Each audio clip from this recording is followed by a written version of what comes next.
Have you ever just stopped and thought, how hard would it have been 10, 20 years ago to pick up your family and move to a new community that you knew absolutely nothing about? Sure, you could ask friends and families or folks who might live there, or if you're moving for a job, ask for some referrals to ask questions and do as much research as you can through different means, but just not nearly as much information as we have today. Now, you're watching this video because maybe you're considering a move to Northern Colorado or Fort Collins specifically, or maybe you're just looking at different communities in general, but there are so many tools and resources at our disposal to get as much information about those communities as possible. Now, this video is going to be part 2 of our series of most commonly asked questions to Google when somebody is considering moving to Fort Collins. We'll answer with some objective facts, and then follow it up with some subjective opinions from my side of things living here in Fort Collins since I was born and raised here in Fort Collins. I'm 35 years old. All but 9 months of my life I've lived here in Fort Collins. So I will give you as much information from my perspective from these answers that we are going to discuss. Now, if you haven't watched part 1, go and have a look. Some great information. And here in part 2, we're going to talk about population, demographics, different things like that, things to do here in Fort Collins. But these are the most commonly asked questions, part 2 in Fort Collins, when somebody is considering moving to Fort Collins. What's up, everybody? My name is Patrick Soukup with the Living in Fort Collins YouTube channel. If you're new to the channel, it's everything you need to know, living, eating, sleeping, or maybe sometimes most commonly asked questions. Let's jump into today's video, starting with population. What is the population in Fort Collins? Well, I think you can kind of go down a couple different paths. Short and simple answer, about 170 to 180,000 people, depending on the source that you're looking at. Now, if you're looking at Northern Colorado, which is Larimer and Weld County, you're close to about 700,000 people. About 350 to 370,000 people in Larimer County, a little bit less in Weld County, but growing at a faster pace than Larimer County. And the reason why this is so important is because, well, we just had an article come out in the Coloradoan that discussed retail follows rooftops. And that essentially is discussing how commercial opportunities follow residential growth. So as our population numbers increase, we start to see different retail opportunities come to Fort Collins in Northern Colorado. Topgolf is considering making its way here, Costco, Walmart's, bigger shopping centers, at the mall, but we'll probably see an Apple store sooner than later here in Northern Colorado.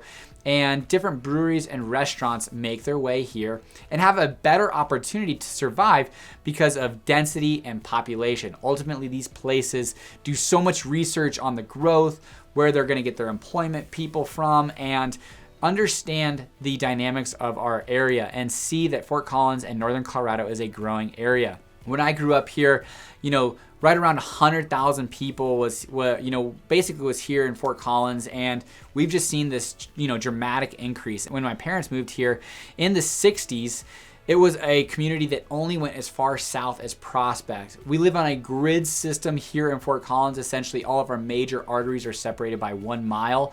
So you've got Mulberry, Prospect, Drake, Horsetooth, Harmony, and now Trilby, and then east-west, same thing. And so when you're talking about the furthest road south in the 60s of being Prospect, this community was tiny. Just over 55 square miles is greater Fort Collins. So a growing area, growing community, and really when you talk about population numbers, you look at Greeley, Loveland, Fort Collins, and that's where you might go and shop in Costco, which is actually located in Timnath. That is the 6th most common question asked Google when somebody is moving to Fort Collins. Now, subsequent to that question is, what is the demographic? What's the population demographic look like? What's the ethnical makeup of Fort Collins? And a common thing growing up was, we're Vanilla Valley, very heavily population is very heavily weighted towards a white population. Right around 82% of the population in Fort Collins is white.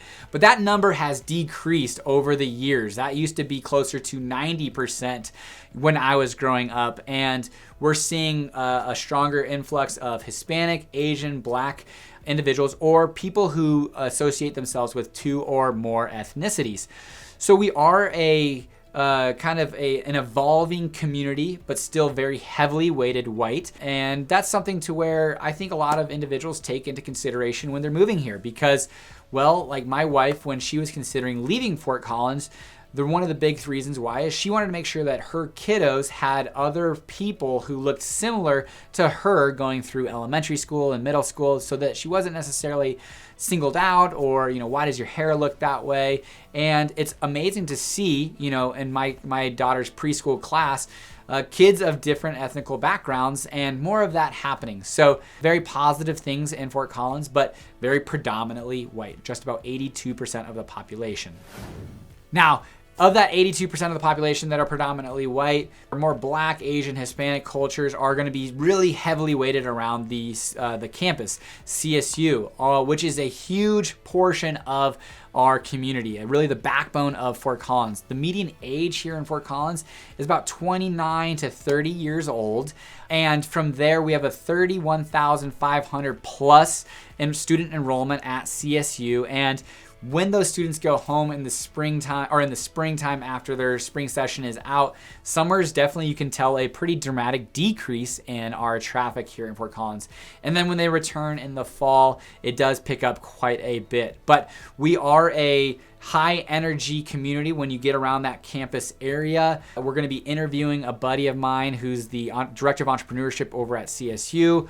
We are trying to build a culture that really retains that talent when they graduate from CSU to try to keep them in Fort Collins, enjoy employment opportunities here, and start their businesses here. But CSU is a vital part of our population and really impacts that median age. Whereas you get to Loveland, the median age jumps all the way up to 39 years old versus 29 years old in Fort Collins. So the next question is, okay, great. We've got schools, we've got population, we've got jobs. Well, what's there to do in Fort Collins? What am I going to do? What do we do when we get there? And there's so many opportunities. I think one of the main things that drive people to move to Fort Collins, besides job opportunities and things of that nature, is really the lifestyle. Outdoor lifestyle that Fort Collins really pushes. We're a platinum rated bike community, tons of bike trails, tons of bike road miles available, protected bike lanes, outdoor activities. So really there's so many opportunities, but one of them is going to be hiking Horsetooth. You're going to go out there, you're going to hike. It's probably about a 2.5 hour trip up, 2.5 hour trip down. If you're moving slow, you can move definitely faster. There's trail runners out there, so good for them. Not going to be me. But other than that, you can raft down the Pooter. You can also whitewater raft, tube down the Pooter, or we have the Pooter Play Park, which is recently developed over the last few years, where you can go and there's some river surfing that you can do, kind of some wade pools, fishing up the stream a little bit. But we really revolve around our outdoor activities, where you could definitely ride the dams north to south or south to north, whatever you see. It's a difficult ride, so make sure you're prepared for that. It is a road bike.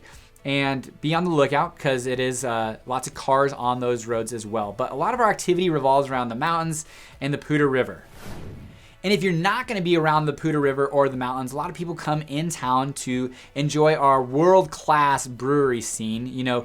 We are the Napa Valley of microbreweries here in Fort Collins, with the head honcho, New Belgium, but also Odell's, Equinox, Zwei Brewing. Sweetwater just took over a great location where Big Red Truck Brewing used to be.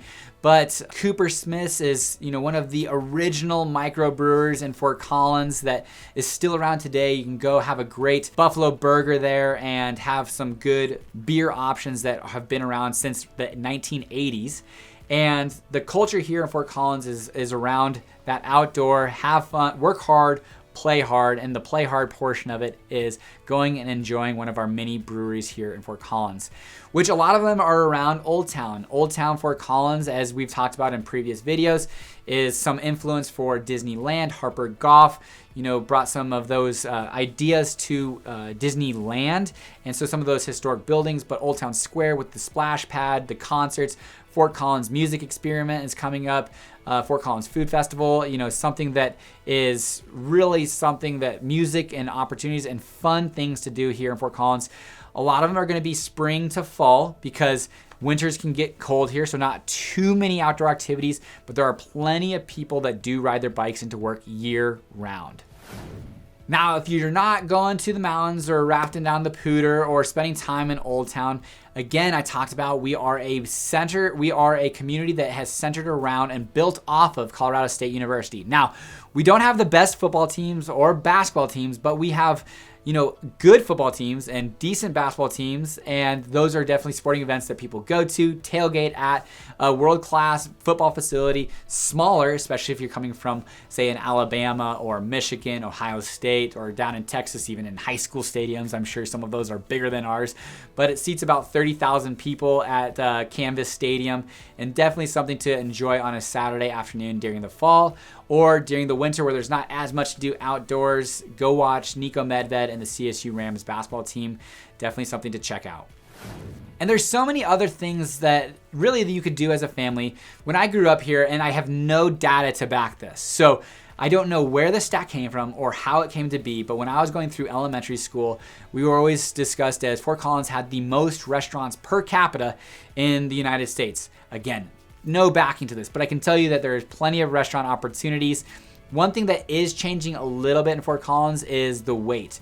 You will have a little bit more of a wait now, or need to set reservations than maybe you did 3-5 years ago, where you could just walk in on any night and walk in straight in. Now, there are still plenty of opportunities for you to do that, but best to call ahead and potentially make a reservation. But tons of restaurant opportunities. The gardens at Spring Creek, on the Foothills Mall, the garden there that has some fun music activities on Thursday nights. Ultimately, there is a lot to do, and that's just Fort Collins. If you look out, you can go to Windsor and get involved with tons of rec leagues. One individual that moved here from Texas, I swear, pickleball, bowling, a golf league, I think one other league that I can't remember what they got involved, softball. There's so many different opportunities that you can definitely look to get involved with. Now, one of the last things that people search, but is probably one of the more important things to discuss, is what is the crime like in Fort Collins? And I would say just this quick story of an individual moving from Louisiana. They were on a relatively tighter budget for Fort Collins comparatively to Louisiana. And they asked me about what I thought of a specific neighborhood. And I said, well, it's a super safe neighborhood. And the guy said, whoa, Patrick, let me stop you right there. Every neighborhood in Fort Collins is safe. So that's not saying much. And yes, I would say that Fort Collins is a community that, generally speaking, on a Friday night at 8 o'clock, I would feel very comfortable walking with my kiddos down and around the Old Town area. That's not to say that I'm just going to let them run around and not watch them. I'll definitely stay vigilant and keep my eyes on them. But overall, no real concerns when it gets down to that. Based off of 2020 numbers, the overall crime reported was right around 3,900, and the majority of those are property and theft crimes, with a very small percentage being homicide, rape, and I think robbery. Those are the three violent crimes. So a very small percentage of that. Now, our 2020 numbers did do a pretty decent drop comparatively to 2019 and before. I think a lot of that is because COVID drove a lot of folks indoors, but kind of a running average of those 10 years, anywhere between 4,000 to 4,500 reported crimes, again, with most of those being property theft related crimes. So Fort Collins is generally a pretty safe area to consider. Look at neighborhood by neighborhood. If you feel comfortable or want to get more information, calling the Fort Collins Police Department. They're a great resource to give you a little bit better statistics in specific neighborhoods if that is a concern for you. So, Crime overall, very safe community. I love raising my family here, excited to raise them here. We're doing a massive renovation on our house because we love our neighborhood, and we're gonna spend the rest of our times as our kids grow, at least through here. But moving from there, now you're considering Fort Collins. There's other opportunities around Wellington, Windsor, Timnath, Loveland, and all of them kind of make up this northern Colorado area. Now, we don't necessarily have the professional sports team like Denver does. Basketball, football, baseball, soccer, hockey. You know, we've got some phenomenal teams down there, and we have some great plays and theater and music at the Red Rocks and concerts. So what is it going to take for you to get from Fort Collins to Denver? Well, right now during our renovation, we are living about as far north Fort Collins as you can, north of Terry Lake, right around Eagle Lake. So it takes about 30 minutes from my house to get there, about 10 miles.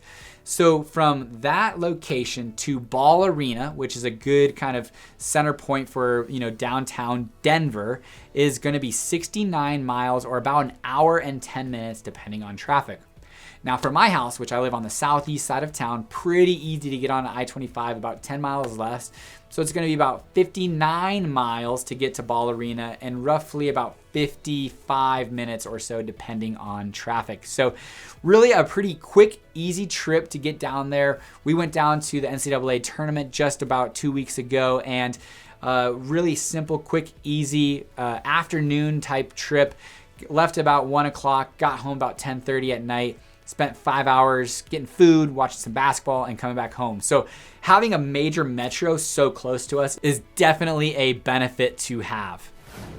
And that rounds us out for our most commonly asked questions of individuals considering moving to Fort Collins and northern Colorado. Now, this is not all of them. There's so many more questions, and something that we really enjoy talking to those individuals who are moving here to northern Colorado from all over the country and world. So if that's something that you're considering, feel free to reach out, text us, call, email, whatever works for you. As much as we like making these YouTube videos, we like more working with our clients moving, investing, and selling here in northern Colorado. So do not hesitate. As weird as that might sound, this is a YouTube video. I've never called or texted anybody from a YouTube channel. Do it. It happens every day, and we love working with those clients. So please give us a call, text, or email if you have any questions that you would like answered more specifically or high level. Leave a comment below and leave us as maybe share it with somebody who's considering a move, or give us a thumbs up. Appreciate you watching. Until next time, take care.